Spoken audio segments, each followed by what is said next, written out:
as many of you know, last week we started showing you excerpts from Plotkin on vaccines. But let's talk about the placebo group when it comes to Plotkin. What does he think of the need of a placebo? So determining causality really requires a double-blind placebo-controlled study, correct? It does if you want to be certain, or at least a statistically strong relationship. What do you mean by statistically strong relationship? I mean a situation where you have a comparative group and you can say that compared to the comparative group that the association you're looking at is statistically different than the control group. Isn't it also the reason then that careful preclinical studies using an inert placebo should be conducted before licensure? It would be ideal to do so, but one would also have to would have to be very large studies and covering different age groups. Right. And by and large,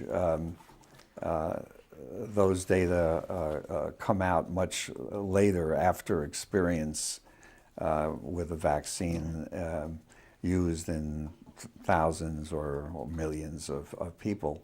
There you have it. Yes, it would be ideal to do so. It'd be ideal to actually have a placebo group so we had any idea what we're talking about. But you know, that's difficult, and who really cares? It's just your children.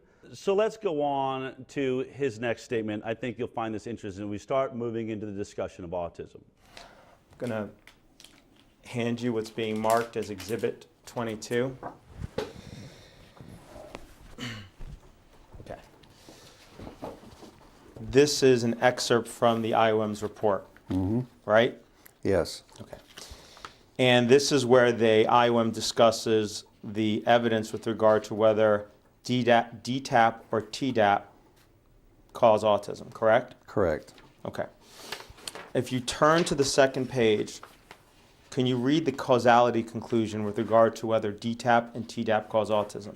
The evidence is inadequate to accept or reject a causal relationship between diptheria toxoid, tetanus toxoid, or acellular pertussis containing vaccine and autism.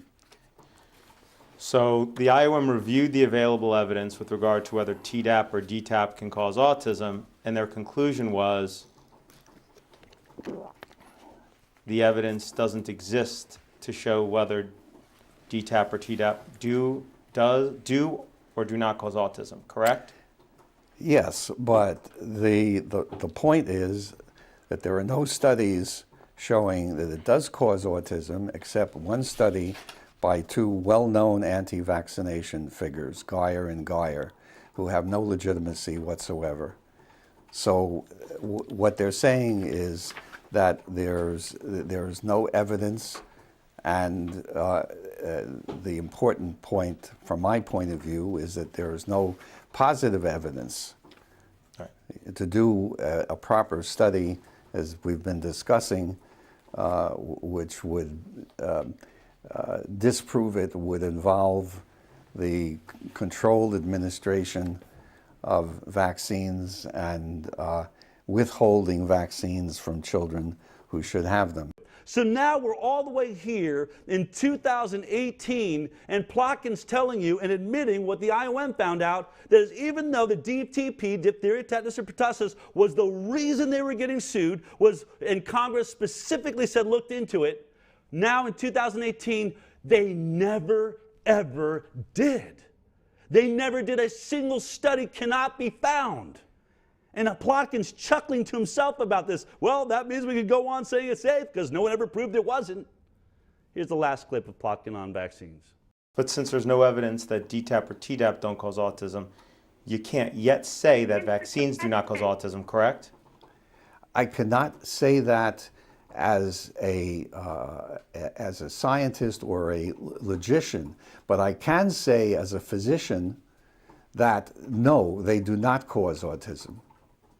Okay, so what you're saying is, as a physician or logician, then you couldn't say vaccines do not, you could not say vaccines do not cause autism. But as a pediatrician, you're saying that you would say that to a parent because you want to make sure they get the vaccine, is that right? You know, I can't be sure that DTaP doesn't cause leprosy. That doesn't mean that that stops me from using a DTaP vaccine. Are people claiming that DTaP has caused leprosy? Are you aware of any such complaints? I'm not aware of any such complaints, but I wouldn't be surprised to see it on the web one of these days. Okay, but people have made enough complaints about Dtap, Tdap causing autism that the Institute of Medicine at the commission of HHS thought it was serious enough to do a scientific review, correct? Yes. Okay.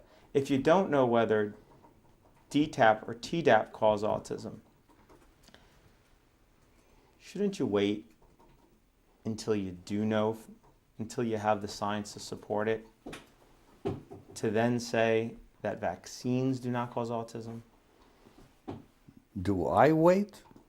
No, I do not wait, because I have to take into account the health of the child. And so for that reason, you're okay with telling the parent that Dtap, Tdap does not cause autism, even though the science isn't there yet to support that claim? Absolutely. Okay. I'm also willing to tell them it doesn't cause leprosy. Okay. Again, did the IOM review whether Dtap causes leprosy? No. Okay. It would be funny if it wasn't so incredibly dangerous. And it's not like we're pulling this out of thin air like leprosy. We have hundreds of thousands of people still lining up every day around the world saying, I was told vaccines are safe, and now I've become an anti-vaxxer because my child will never be the same again. I'm not doing that. This show is not doing that. The vaccine program itself is creating the biggest part of the anti-vaccine movement. It's the injured people, the ex-vaxxers, that make up the greatest body of the anti-vaccine movement. Why? Because this scientist is lying to the world when he puts on his mask as a doctor and says, forget what I know as a scientist, and the product I made to inject into your children, and the aborted fetal DNA that looks like it's mutating your stem cells, forget about all that. Just listen to me as a doctor telling you it's safe. It does not cause autism.